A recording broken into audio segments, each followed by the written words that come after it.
Everybody. Hi, everybody. Welcome. We are thrilled to be here today for one of our Fordham career communities and to invite one of our amazing alum, Jennifer Cassetta. I believe she goes by Jen, and really are thrilled that we were able to get a nationally recognized success and empowerment coach who is equipped with her third-degree black belt. Yes, third-degree black belt and a master's degree in nutrition. Jen has spent the last 18 years coaching clients for a better health, confidence, and badassery. Excuse me, Father McShane. She speaks to audiences at conferences, corporations, and colleges, and reminds clients of their innate power to find their voice, defend against predatory behavior, and level up their mind, body, and spirit well-being. She's taught her skills on the Today Show, The Doctors, Rachael Ray, and is a frequent contributor to major publications. Jen is a featured expert on ABC's TV's reality show, My Roar. How to Defend Your Mind, Body, and Heart Against People Who Suck can be found on the bedside table of college women everywhere. For more information, head to the website, jennifercassetta.com. So that is the bio. What I will say, welcome everybody. My name is Annette McLaughlin. I am director of the Career Center for Cure Personalis, which is mind, body, and spirit, the whole person. I have my wonderful colleagues here, Lindsay Worker, who can introduce herself. And then Ellen is our graduate student, grad intern, who is also specializing in, and has, well, Ellen, speak for you. You love athletes and performance coaching as well. Hi everyone, thanks for coming. I'm Ellen, I'm one of the interns in Career Services. I'm studying for my mental health counseling degree and I'm interested in sports psychology and mental performance coaching. Thank you, Ellen. Thank you, Lindsay. And most of all, thank you, Jen, for being here. All of the Fordham students, this is one of our amazing career opportunities, getting a recognized speaker to come virtually. This is one of the benefits and the silver lining of COVID. We are now borderless. We are able to get amazing nationally recognized authors and speakers to come to you virtually through Zoom. For those of you, Happy New Year. It's 2021. It's a new year. We've turned the corner. We've turned the chapter.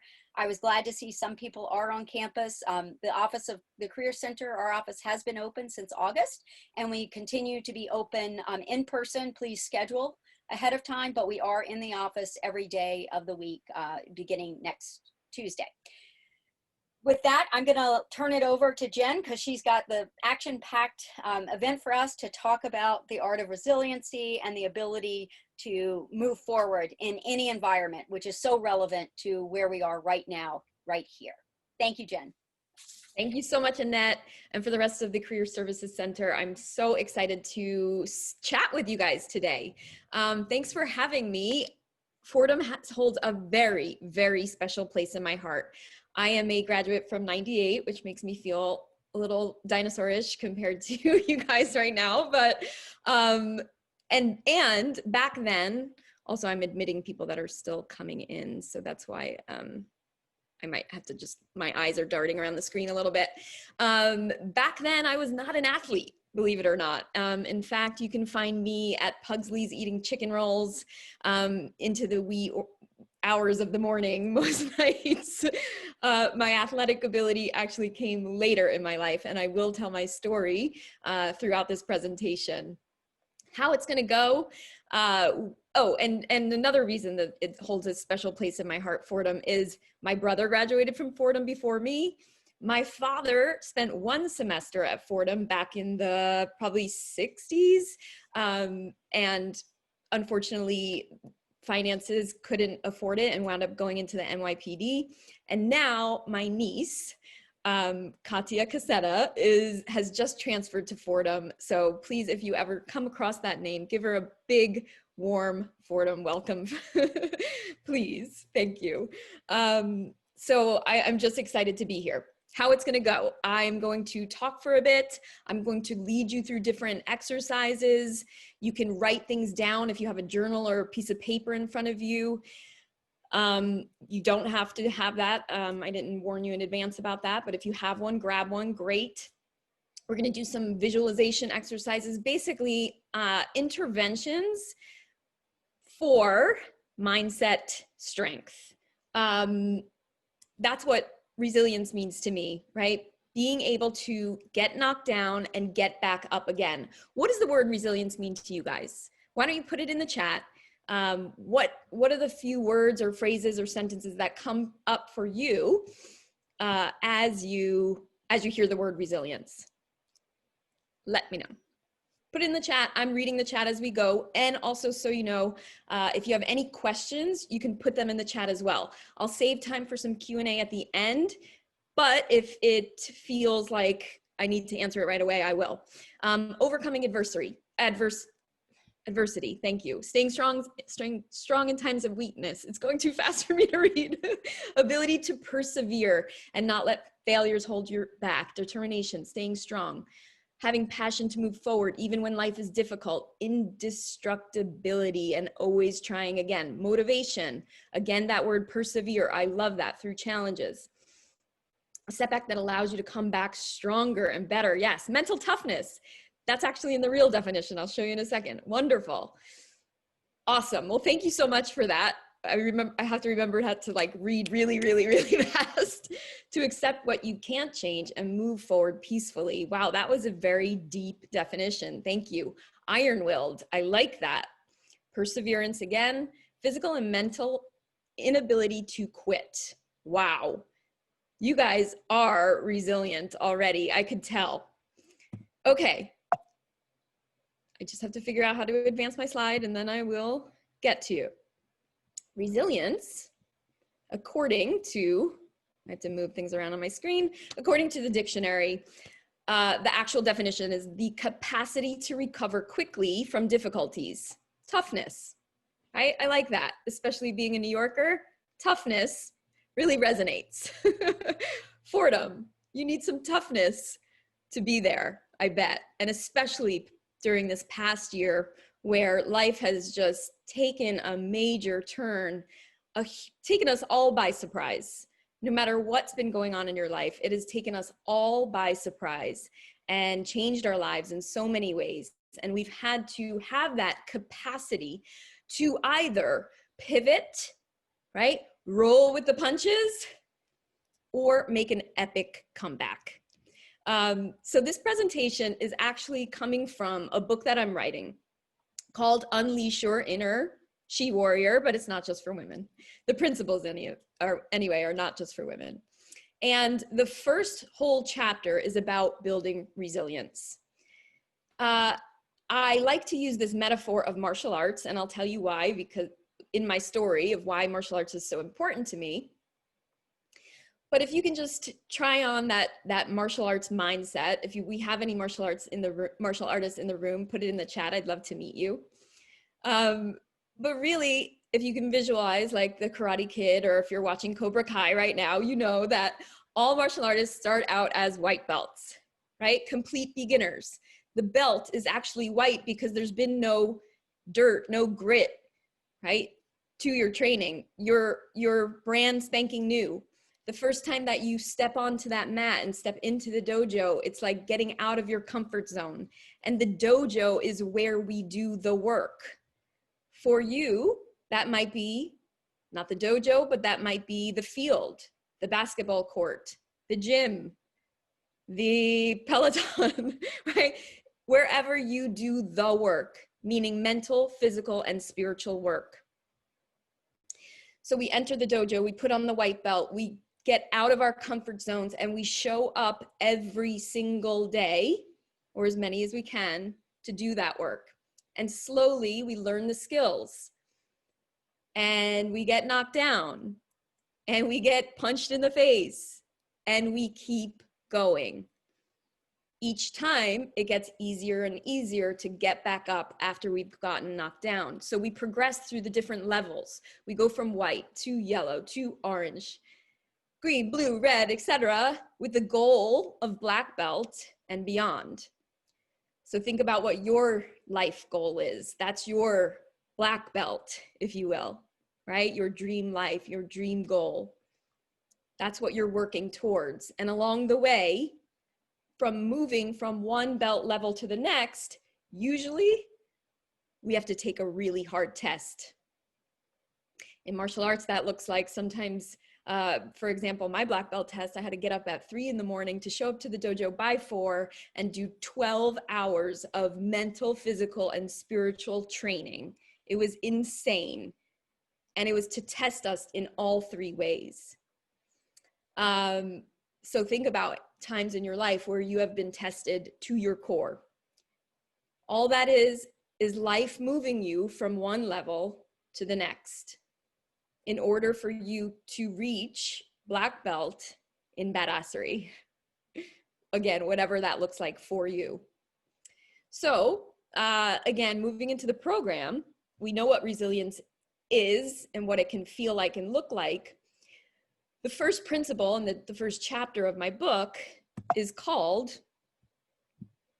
Embrace the Suck.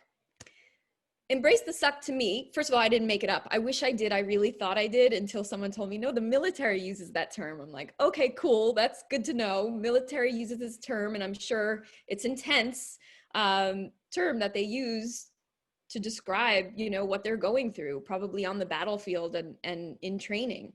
Embrace the suck. Okay, so it doesn't mean that you have to sit in the suck and live in it forever. Embracing the suck to me means, okay, I realize tough things are going to happen. I realize I'm going to have challenges. I realize that I'm going to fail more times than I probably want to because I'm willing to take risks and put myself out there. But I also have these strategies, interventions, ways for myself to access the power and the courage and the confidence to stand back up when I get knocked down. So that's what we're going to be doing in this chapter, right? In this little program that we're doing, is walking through some of those interventions that I use for my clients, that I've used for myself many, many, many times throughout my perceived failures and loss and grief and times of trouble, right? That we all have. And it looks different for everybody. Out there right now, maybe you had a pretty easy childhood. Middle school was a breeze. I doubt it. High school was great. And you wound up at Fordham University. You're there. It's amazing. You're having so much fun. And poof, pandemic. Maybe this is the first time that you're actually experiencing strife in your life. Or for many of you, I bet that's not true. For many of you, I bet that you have been through rough times before. And whatever that looks like for you, I'm here, I'm holding this capacity, this space for you to have that experience with me now, right? But then be able to, what we're gonna do is look at our past struggles and pull out our strengths and our secret weapons that we've gained by going through them. So for me, I'm going to tell my quick story. Embracing the suck really started with after Fordham, because really up until then, I had a pretty great, enjoyable life. You know, yes, I had definitely the teenage angst and the boyfriend issues, all that stuff, right? All of that normal stuff. I went through Fordham. I absolutely loved it. Graduated. I didn't really have a plan of what I wanted to do. And about 2 years later, it hit the fan. I was living in Manhattan at the time. It was a beautiful sunny Tuesday morning. I remember it like it was yesterday. And I took the subway all the way down to Wall Street to a job that I was working at the time as a event planner for a beautiful loft space.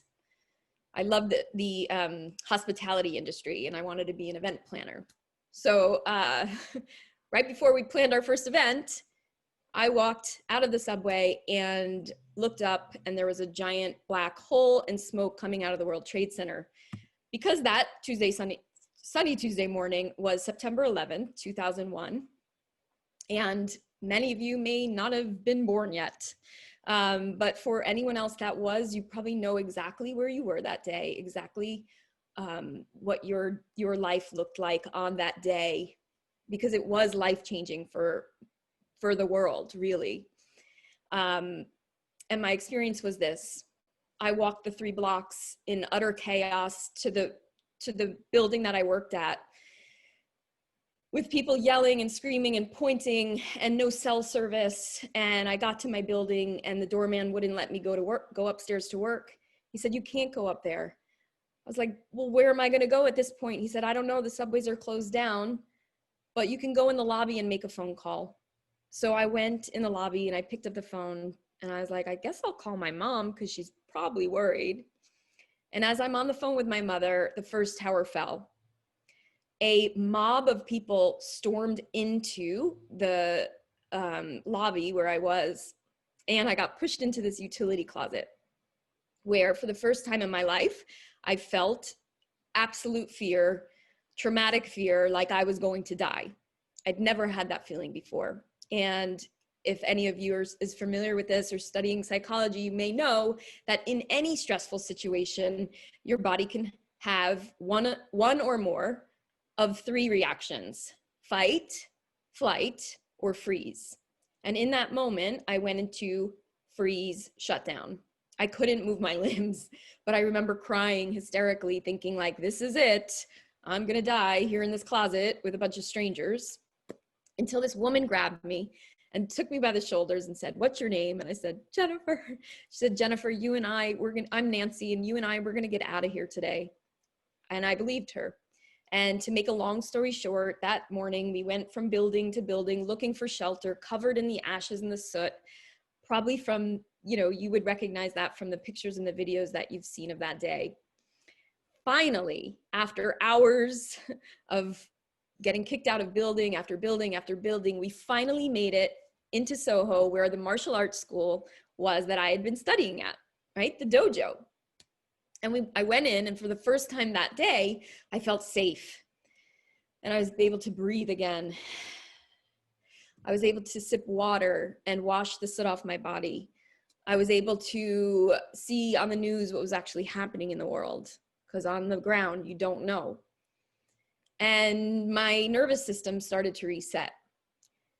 Now, the reason I tell this story is because that became a metaphor for the next 6 months, and then my life, essentially, where all I wanted to do, I was out of that job, all I wanted to do in those next 6 months or more was get to that dojo and do the work, because I started to feel these amazing benefits, mind, body, and spirit.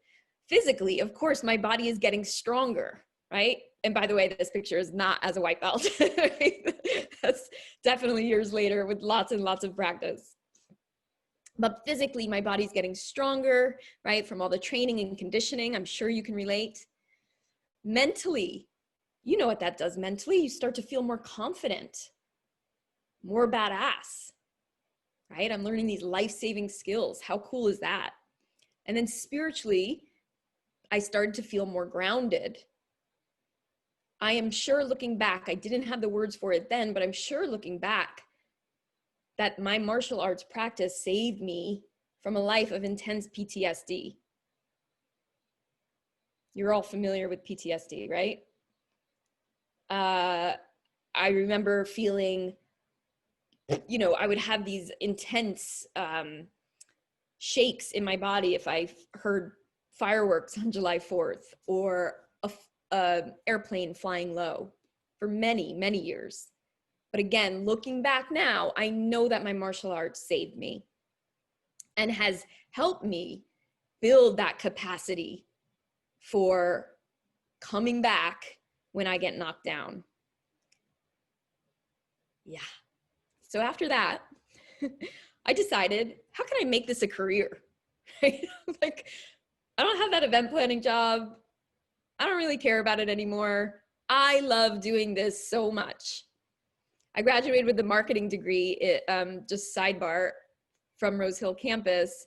And, to this day, my mother still jokes with me like, good thing you have that marketing degree, because I am in sales and marketing, right? I am constantly selling and marketing myself and my services as a coach and a speaker. So even though it may not look super related, my degree to what I'm actually doing today, it helped me on my path for sure. And also I'm just saying that just in case you don't know what you want to do with the rest of your life, don't worry. Okay. I didn't either. And I followed this journey and I thought, this is so interesting. I love doing this. How can I get this benefit to others? So I became a personal trainer because I needed to make money, and trust me, martial arts, you don't make much money. So, thank you, by the way. I became a personal trainer. I started my own private practice in Manhattan. I had all access to all these amazing people and clients that I was meeting that, had ran huge businesses and CEOs of company and real estate moguls. And it was so exciting. And every day after my clients, I went back to that dojo to do the work. I started to train more clients there. I became a health coach. I went to get certified as a health coach at the Institute for Integrative Nutrition because I knew nutrition was a part of performance. Later on, back then, that was 2005, and many people didn't know what a health coach was. So I thought, well, I better get some more credentials. So I went back to school for my master's degree in nutrition. Again, folding all of that into my services and this career that I now built. That was a 10-year period. And in that 10 years, I trained, like I said, as almost every single day until I tested for my 3rd degree black belt and wound up for other reasons, leaving New York and moving out to Los Angeles, where I am currently in Santa Monica. From there, I took my martial arts specialty, right? It was such a huge passion for me. And I started to train women in self-defense, right? So I started to make my own self-defense programs. I called them at the time stilettos and self-defense as a marketing plan, right? Or way to get people interested. And it worked because it wound up landing me all these amazing spots on the media. The Today Show, Rachael Ray. And again, you may not know, do you know who Carrie Fisher is? Because the upper right-hand corner, I see some nods. Okay, good. She's Princess Leia from Star Wars. So now you should know who she was. She has passed away this past year, but that's one of my career highlights right there, is teaching Carrie Fisher, AKA Princess Leia, self-defense on the Today Show. Okay. And then years later, because once you live in LA for a while, I joke that you wind up on a reality TV show. I wound up on this reality TV show called My Diet is Better Than Yours, where I wound up getting fired from my client. Now that's a whole other story, but again, just to point out that failures kept happening throughout my life, but I kept moving forward anyway. And I'll save that story for another day. Maybe at Pugsley's with you one day. But that then led me to, right? So I said, okay, this whole reality TV thing, I thought it was gonna like make me a Jillian Michaels and super popular and as a personal trainer, but I wound up getting kicked off the show.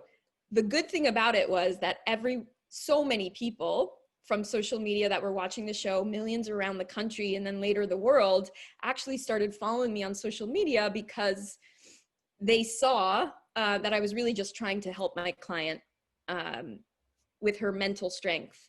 And that's what my client didn't get. So that's why she fired me as her trainer on the show. So it wound up actually being a strength for me and a secret weapon, right? Now people know me for something deeper than just helping people lose weight, because weight loss is not calories in, calories out. Weight loss is a mind, body, and spirit transformation that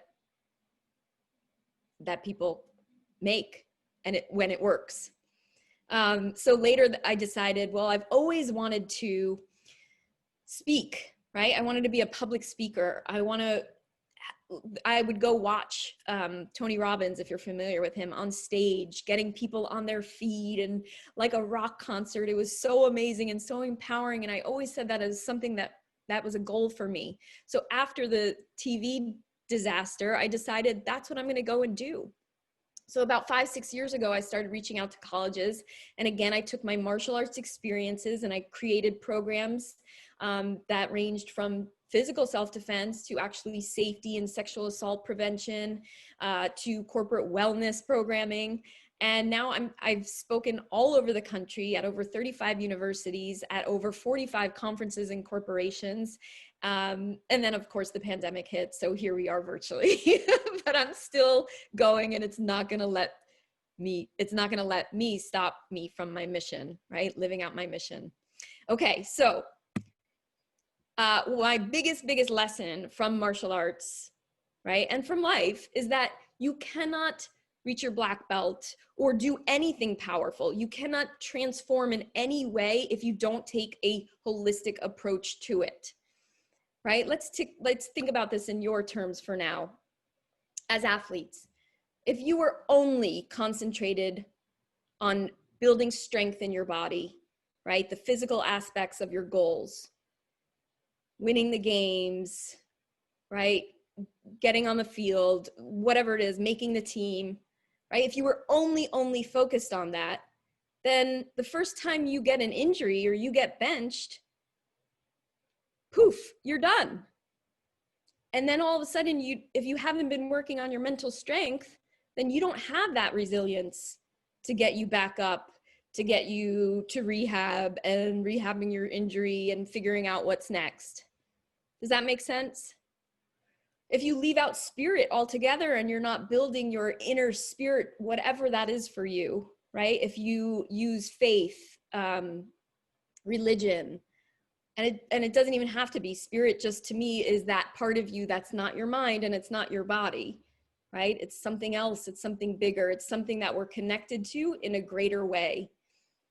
And if you don't have any connection to that, then being on this world and going through all the things that we go through can be really difficult, right? Without that faith and that spiritual strength and feeling grounded and feeling protected. So just think about where in your life, is it mentally, physically, or spiritually that you can focus a little bit more attention to in these upcoming months and years, really to build that capacity to be able to bounce back quicker when life knocks you down.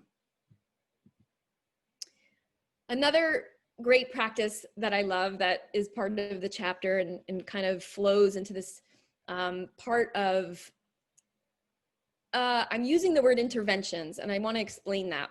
It's an intervention. Okay, so if you're walking through life and you're going through your goals, right? What stops you? It's not necessarily the pandemic. I mean, it may stop your work or your on-campus life. It may stop certain things, but you're still able to pivot and make comebacks there. But what stops you is usually you, right? And things called like imposter syndrome. I know has anyone experienced imposter syndrome? Put it in the chat. We need to normalize this, right? We need to normalize people going through failures and having low self-esteem. Trust me, I work at a, yes. I work at a mental health treatment center for teenagers. So I work with kids that suffer from anxiety and depression and all mental health disorders. And it is tough. And I know that if they don't have a holistic plan, right? They don't have a holistic strategy to overcome all that, then it's just really, really hard in life. So again, I use the word intervention to have tools to help you access a higher state, a state of power, of confidence, of badassery, of courage, of bravery to get back up every time life knocks you down. Does that make sense? So one of these interventions is looking at your past. When is the last time you took a look at your life's journey and just looked back and said, hey, wow, I've made it here. I want to honor my past, my journey, my ancestry, if you will. In martial arts, it's a big thing. We always honor our lineage, right? Who is our teacher? who's our teacher's teacher, who's our teacher's teacher's teacher, right? It's really important that we do that. But in life, we can do the same thing. We can bow to our journey. So we're going to do that by doing a quick exercise. Again, you can take out a journal, piece of paper if you want, and a pen, or just think about it. We're going to build your greatest shits list. Yes, that is something I made up. And what we're doing is not to really get bogged down in all the past struggles and strife of your life, but we're going to use it as a tool to honor what you've been through, because really that's what makes a person's spirit. So many of us look to titles and bank accounts and the number on the scale, or as we get older, expensive eye cream and face creams and all of these external things as proof that we're worthy, but it's all nonsense. What truly builds our spirit is our past journey. So go ahead and take a minute. I just want I invite you to close your eyes. You don't have to, but just think. And I don't want you, again, look as an observer when you're looking into your past struggles. Don't get bogged down in there. I want you to kind of float above, right? And visualize yourself looking down and almost watching scenes from a movie of your past struggles. You're going to write them down just as a listicle format, like, this is a fact, this happened in my life, and this is for nobody's eyes but yours. This is not to judge or shame or have any guilt. It's just to take a look at your journey. I'll give you 30 more seconds to just take a moment, write down all of those things, all of those extremely difficult times that you have been through. And if it helps, take a nice deep breath in through the nose, out through the mouth. What we're doing is resetting our nervous system. Awesome. Maybe it was a test that you failed, that you studied your butt off for. Maybe it was not getting into a different school that you thought was your first choice, and you're so glad you're here, I'm sure. Maybe it was a breakup, something that you thought was going really well. Maybe it was you getting ghosted by someone you really liked. I hate that. I hate ghosting. And if you do it, make sure you talk to me after this. What else? Agreed. Yeah. Yeah. And I'm not going to ask you you don't have to share your past struggles. We're going to do a quick share in the next exercise, which is pulling those strengths from your struggles. Okay. So if you're all done with that list, some people's list is probably much longer than others. And you know what? It is what it is. Again, this is an intervention of the why me's. Why is this happening to me? Or I should have done this, or I would have done this, or I could have done this, right? Intervention. Boom.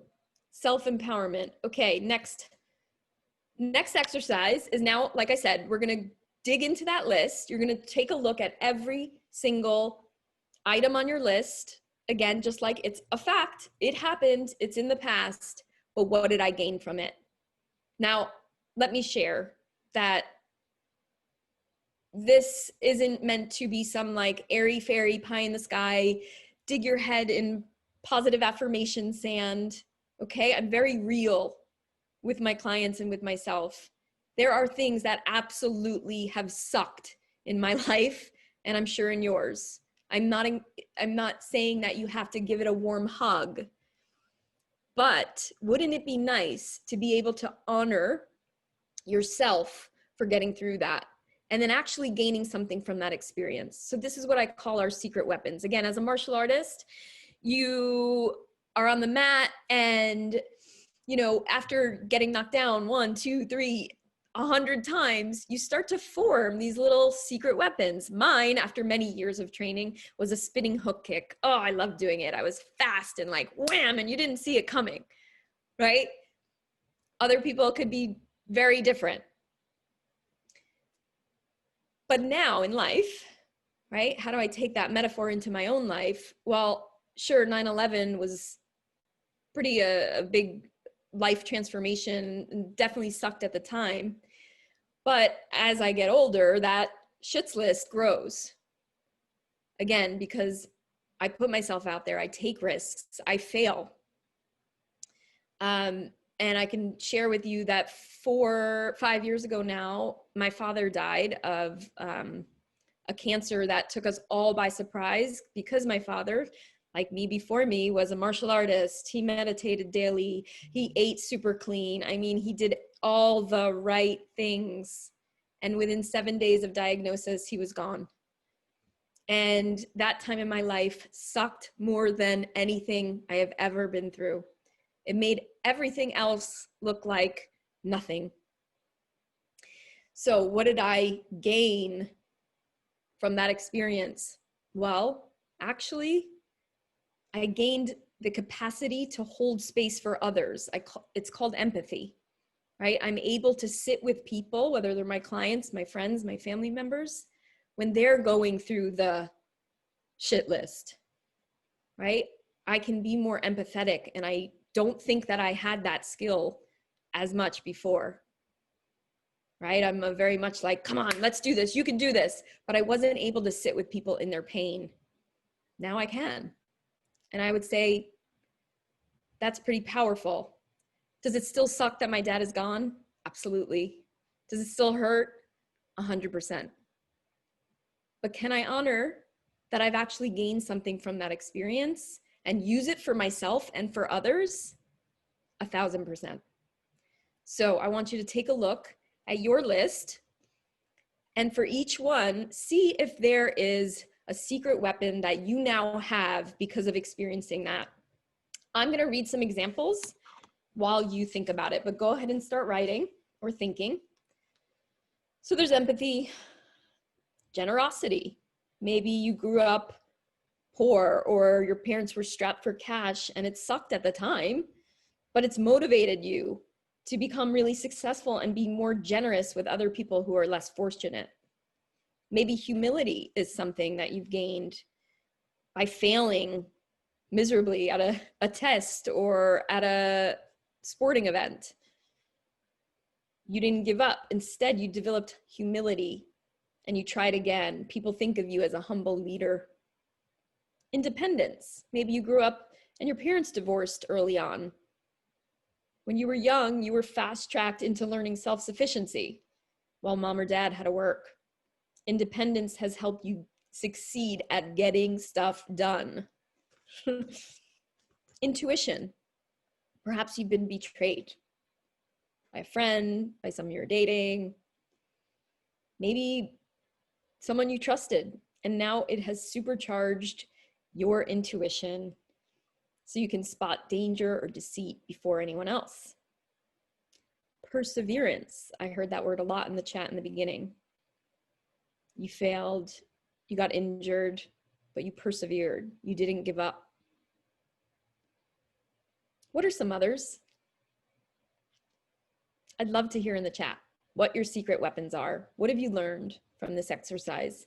And if you're brave enough and want to share and it's okay, then you could put the whole sentence. This is what happened and this is my secret weapon because of it. Or you could just do the second half of that and just say my secret weapon is. I would love, love, love to hear.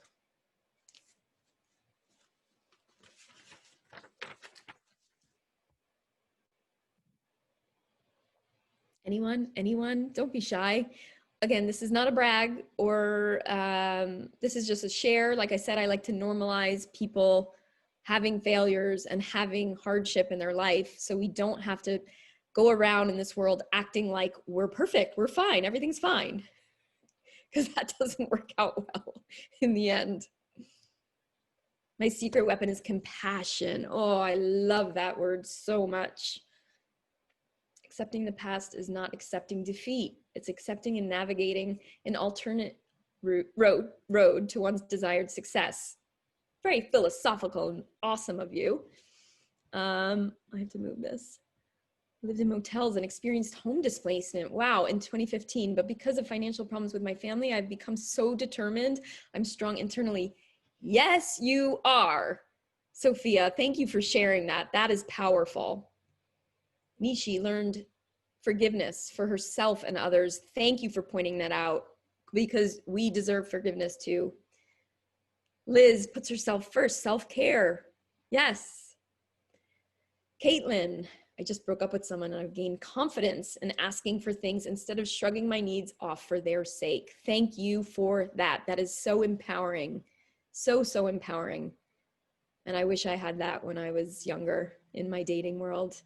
The ability to really know what my needs were and make sure they got met. Amazing. Thank you guys for sharing. That's so powerful to me. Ellen's secret weapon is changing the narrative, reframes. I love that. To look at a difficult situation as an opportunity, as an area of self-growth. That's all this is, right? Reframes. Amazing. By no longer romanticizing the future, I can hold myself to more realistic standards. Jackson, awesome. I love that. Positivity is my power. Awesome. Fantastic. Okay. Thank you guys so much for sharing that. I'm going to get to the next exercise, which my screen is not. Okay. So instead of, I want to read this from Annette though. I think everyone should read this. Attacked in Central Park in 1996, and because of it, I refocused my priority of work first and opened myself to meeting my husband of now 24 years. Secret weapon, reflection, something good out of bad experience. I'm gonna cry. That's beautiful. Thank you so much for sharing that. And which I didn't tell you in my story, I have a similar experience of being attacked on the street, which led to my stilettos and self-defense class and name. My secret weapon is I'm able to move forward. Absolutely. And that again is that capacity, that resilience muscle, right? Just like getting into the gym and working your biceps. This is all just exercise. Okay. So now I know you have done epic, amazing things in your past too, like accomplishments.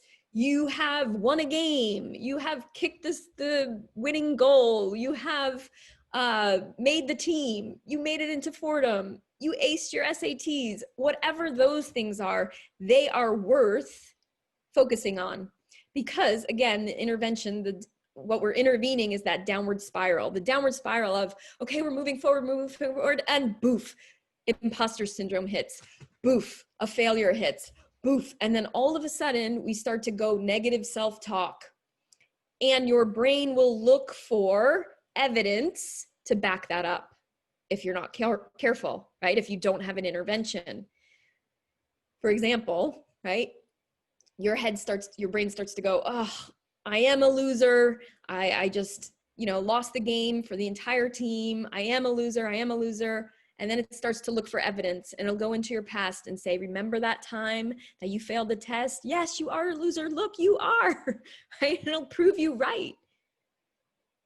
That's why we have interventions. And your greatest hits list is an intervention to that downward spiral. It's to remember how powerful and amazing you are, and how you've accessed a state of power and confidence in the past, and you can access that state again. Isn't that amazing? Because that's all confidence, bravery, courage. That's all it is a state of mind. And if you've been there before, you can get there again. So this time, I'm going to walk you through a little visualization exercise to remember your greatest hits. When you start to feel really, really in the moment, I want you to just make a fist or do something that anchors in that positivity, that feeling of badassery, badassness, whatever that feeling feels like to you. I want you to just anchor it into your body. Okay, so again, I invite you to close your eyes. You can if you'd like. If not, that's fine too. Take a deep breath with me to get centered. Step onto the imaginary mat in the imaginary dojo where you do the work. Or for you, if it's a field or a gym or a court, get there now. Picture this timeline in front of you. And it stretches from your very first day to the current day. And you're gonna float up above that timeline and take a look into your past and start to recall time after time after time of all the epic achievements, most confident memories, when you were feeling on top of the world. And get into those moments, really experience them over again in the moment now, like you're there. You're feeling what you were feeling. You're seeing what you were seeing. You're hearing the sounds around you. You even know the clothes. You can feel the clothes that you were wearing that day. You can look around and see who else was there, the expressions on their faces, and really experience that feeling again. And when you really, really, really feel it in your body with at 100, right? On a scale of 1 to 100, when you're at 100, make a fist, do something powerful in your body so you can remember it when you need it again. Awesome. And now just choose one more event, one more time in your life where you felt on top of the world, where you achieved something that people doubted that you were able to do it, but you did it. That maybe you even doubted that you were capable of doing it, but you did. And get there again. Get into your body that day. Remember what it was like, the sounds around you, what you were seeing, and most importantly, how you were feeling. And again, when you're there, when you're feeling this experience at a 100, go ahead and anchor that in with a fist, a tight fist. Knowing fully that anytime you need this feeling again, you're going to have the ability to access it. Give it a name. Is it confidence? Is it courage? Is it badassery? What does it feel like to be you right now in that moment? Awesome. Now I want you to float back up above that timeline, come back to center where the present moment is, float back down into your body, and here we are. Take a big breath with me. And I would love to hear, where did you go? Where were you? What was some epic accomplishment and how did you feel? Is there a word attached to it? Go ahead and put that in the chat. And remember, this is not bragging, right? We're sharing. We're sharing and we're here to support each other.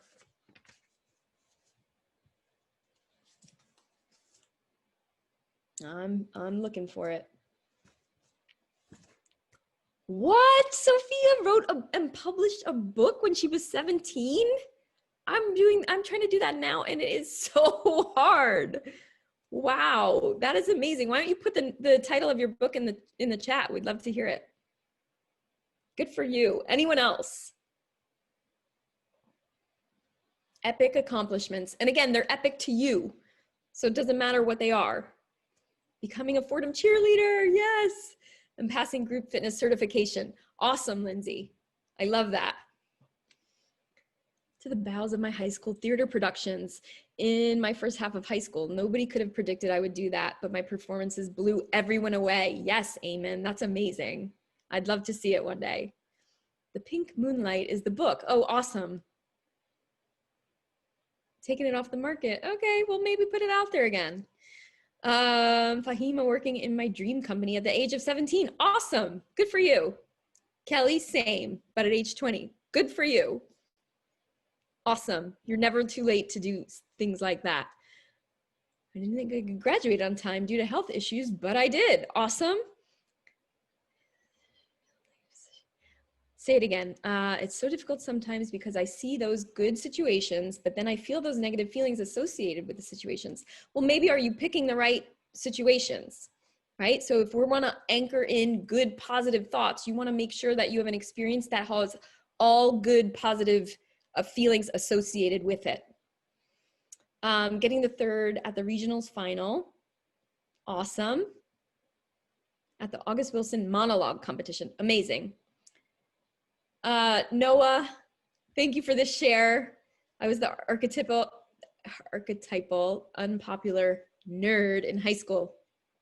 And when I ran for senior class president, no one thought I could win against the captain of the football team, right? I had my Karate Kid moment when I won 3 debates and delivered a speech as to why I should be senior class president. I won with a surprising shock landslide. That is the best story I've ever heard, because I don't know if anyone else is watching Cobra Kai, but it's like my favorite show right now. So you had your Karate Kid moment. Home run in baseball, Jack, amazing. Caitlin spoke in front of a group of students at a retreat. Sounds awesome. And I know public speaking, by the way, is like close to fearing death for most people. So that's huge. Feeling of relief when I finally got an internship after a lot of rejections. Yes. Having that capacity to keep applying anyway. Running your first 5K in under 30 minutes. Yeah, I would say that is pretty powerful. Okay. Wonderful. Guys, I'm just so proud of you. Thank you so much for walking through these exercises with me. I am going to, basically the next slide is really about anchoring and physiology, which we did. I kind of combined it into that last one. Anchoring is a thing. I didn't make it up. It's from NLP coaching, which is short for neuro-linguistic programming. It's something that I'm studying right now for my success coach clients, right? I coach people to achieve success in their health, in their lifestyle, in their career. And I use things like this, like anchoring, to help them access these states of power and confidence. And also, it's just always important to remember physiology, right? When we are in a state of breakdown, when we are feeling imposter syndrome, when we are nervous about taking a test or getting out on the field, physiology is the first place I go to break that state. Powerful physiology, shoulders back, head held high, making eye contact with everyone in the room, right? Walking with power and purpose. I always, when I'm traveling around the country, I say walking like a New Yorker. You know what that looks like, right? Like, I don't have time for this.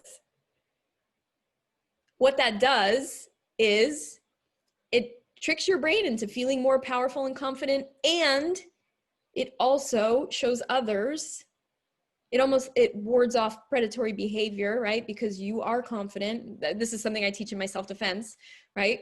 But in just everyday life, having powerful physiology can help you break a breakdown state, a mental state.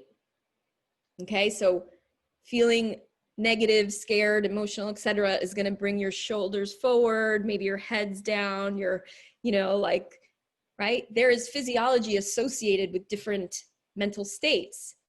So the first thing you can do to intervene when you're having one of those breakdowns is, boom, shoulders back, head held high, and it will send different hormones through your body. If you've watched the Amy Cuddy TED Talk on power posing, you know what I'm talking about, right? She put people in powerful physiology poses for 2 minutes, and after 2 minutes, she studied them and found out that testosterone levels go up, right? Testosterone, yeah, good for confidence. Cortisol levels go down. Cortisol, stress, not great for confidence. Before a presentation, either here in my living room or back in real life when I was getting onto a stage, you would find me either in my hotel room or backstage power posing, right? Almost tricking, like a fake it till you make it kind of thing, but tricking my brain to feeling more confident in the moment. Intervening when I need to, when the why me's, not good enough's, not worthy, imposter syndrome kicks in. John, you went on a date, and I love that. I love that that's one of your greatest hits. Okay, so with that, let's just end on a really, really positive note, even though we just ended on your greatest hits, which should be very positive and powerful. What are you going to be bringing into this new year? Think about your secret weapons. How are you going to make this next semester or this next year your best ever? And even if that just means getting through this pandemic, That's a lot. That's a big accomplishment. Even if it means showing up to practice, even if it means passing your finals, how are your secret weapons going to help you do those things? And just think about that for a minute. What are you bringing into this new year? It's just another way of, obviously, of goal setting. There's so many different ways to goal set, but if you want to just visualize yourself at the end of this year and look back and see what you've accomplished, that's what I like to do. There was a comment earlier, I forgot from whom, but something about romanticizing your future. Well, I like that. And, right, it's okay to dream. It's okay to dream big and then come up with a plan how to get there. And that's where the realism comes in. So with that, any questions, comments? I'd love to answer them now. We're just at the 12 o'clock, well, it's 12 o'clock on the West Coast, sorry, 3 o'clock mark on the East Coast. And I want to be respectful of everybody's time. Jen, I was just getting to say it's the top of the hour, and we want to be respectful of your time as well. But, certainly if you have a few more minutes to answer any questions or anyone who wants to comment, or is that okay to go over for you? Absolutely. Okay. So students, we have an amazing alum here. Any Q&A, any comments, anything that stuck out for you? I mean, it's helpful feedback for me too. If you learned something or you remembered something, sometimes, right, we know all of this stuff logically, but sometimes it hits in a different way when you hear it in a different way. And that's important too. Reading. Go ahead. I have a question. Yeah. Hello. Yeah. Yes, yes. Hi, Jennifer. Hi. My name is Nishi, and I'm currently a freshman at Fordham College, Rose Hill. And I just want to say thank you so much for this brilliant and super useful presentation. I definitely took a lot of notes on my laptop, and I